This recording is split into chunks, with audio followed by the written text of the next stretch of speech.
শুভ সকাল সবাইকে আমার ছোট্ট একটা ভিডিওতে অনেক অনেক ওয়েলকাম জানিয়ে শুরু করছি। আশা করি তোমরা সবাই খুব ভালো আছো। আর আজকের ভিডিওটা এখান থেকেই শুরু করছি। তার আগে তোমাদের একটা কথা বলে দিই, যারা ফেসবুক থেকে আমার ভিডিওটি দেখছো তারা ফেসবুক পেজটিকে ফলো করে নিও, যারা করোনি আর যারা করেছো তারা ভিডিওটা ভালো লাগলে লাইক কমেন্ট করে নিও। আর যারা ইউটিউব থেকে দেখছো তারা ইউটিউব চ্যানেলটিকে সাবস্ক্রাইব করতে একদম ভুলো না। আর সাবস্ক্রাইব করে পাশে থাকা বেল আইকনটি অবশ্যই ক্লিক করে দিও। এখন তো পুজোর সময় আরও ইন্টারেস্টিং ব্লগ আসবে। তো এখানে দেখো আমি সকাল সকাল আজকে স্নান টান করে পুজো দিয়ে তারপর রান্না বসিয়ে দিয়েছি। এখনও কিন্তু সকালের খাবারটা আমার খাওয়া হয়নি, তো রান্না বসিয়েছি। আস্তে রান্নাটা এটাতে জল ঢেলে তারপর খাওয়া দাওয়াটা সেরে নেব। তো আজকে বাড়িতে একটা অনুষ্ঠান, আর সেই অনুষ্ঠানটাই কি তোমাদের বলছি ডিটেলসে। তোমাদের কি কারো এটা আছে অবশ্যই কমেন্টে জানাবে যে কাদের কাদের তোমাদের এই জিতা অনুষ্ঠানটা আছে।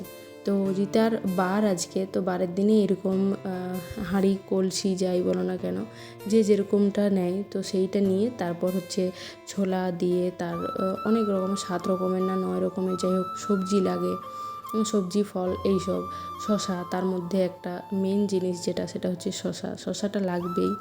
তো শশা, ঢেঁড়স বলছি, ঝিঙে, তারপর হচ্ছে মাদালটা যেন লাগবেই, তো পদ্ম ফুল এইসব লাগবেই, কুঁদরি লাগে।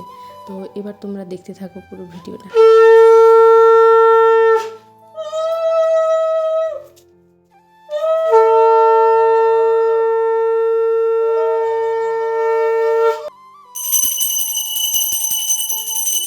রান্নার ফাঁকে আমি দেখতে গেছিলাম, আর এদিকে দেখো পটলের সবজিটা বসিয়ে দিয়েই গেছিলাম, আর করেছি মুগের ডাল, আর সবার লাস্টে ছাতুটা করব। তো তার আগে তোমাদের সুন্দর করে একবার দেখো সবটা দেখিয়ে দিচ্ছি। পুজো হয়ে গেছে, আর এখানে দেখো প্রসাদও দেওয়া হয়েছে। আর এবার আমি চলো ছাতুটা বানিয়ে নিই। আজকে তো অনেকগুলো ছাতু পেয়েছিলাম, তো আজকে খাবো, এটা হচ্ছে 3 জন, তো সেই জন্য একটু বেশিই হয়েছে। প্রথমে ছাতুটাকে ভেজে তুলে তারপর একদম সমস্ত মশলা একসঙ্গে দিয়ে ভালো করে কষে তারপর কিন্তু লাস্টে ছাতুটা দিয়ে একটুখানি জল দেবো আজকে, যেহেতু অনেকটা বেশি পরিমাণে। আর বিকেলে হাঁটতে গিয়েও দেখো সকালে এই জায়গাটাতে আমি 2-3টে ছাতু পেয়েছিলাম, বিকেলেও আজকে 3টে না 4টে যাই হোক পেয়েছিলাম। তো কি সুন্দর ছাতুগুলো দেখছো তো। আর নিজেরা যদি নিজের হাতে ছাতু তোলার এটার যে আনন্দটাই আলাদা, খাওয়ার থেকেও বেশি আনন্দ হচ্ছে নিজে ছাতু তোলার। তোমরা কারা কারা ছাতু তুলেছো এরকম অবশ্যই কমেন্টে জানিও। তো আজকের ব্লগটা এই পর্যন্তই।